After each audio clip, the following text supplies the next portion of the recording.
তো বন্ধুরা দেখো আমরা চলে এসেছি খাওয়ার টেবিলে। তো এবার আমরা সবাই খেতে বসে গেছি।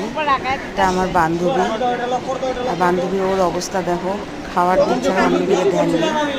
আর এটা হচ্ছে আমার বিরিয়ানি পাশেই, তো বিরিয়ানিও খেতে বসে গেছে। এদিকে দেখো আমরা সবাই আছি, আত্মীয়রাই সব বসেছি। এবার বেশিরভাগ এখানে আমার জামাই, মেয়ে, পাশে সব বড় মেয়ে সবাই আছে, সবাই মিলে আমরা খেতে বসছি। আর বাইরে ধারে বৃষ্টি হচ্ছে, রাত্রি প্রায় 11:30 মতন বাজে, কিন্তু ভিড় এখনো প্রচণ্ড আছে। কত রাত্রে শেষ হবে জানি না।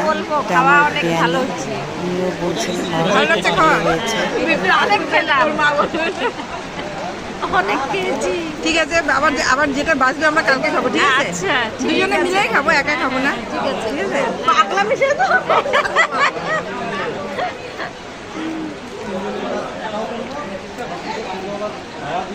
এই যে আমার একটা বান্ধবী রাক্ষসের মতন খেয়েই যাচ্ছে, তখন থেকে কথা বলতে যাচ্ছে না।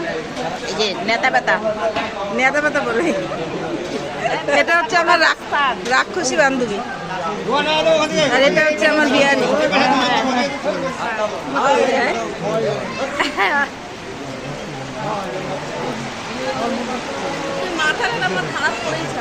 এদিকে আমাদের ছোট মেয়ে জামাই আমাকে উঠাই দেবে, রাক্ষসী বান্ধবী, ওটা কালকে ছাড়িয়ে দিবে।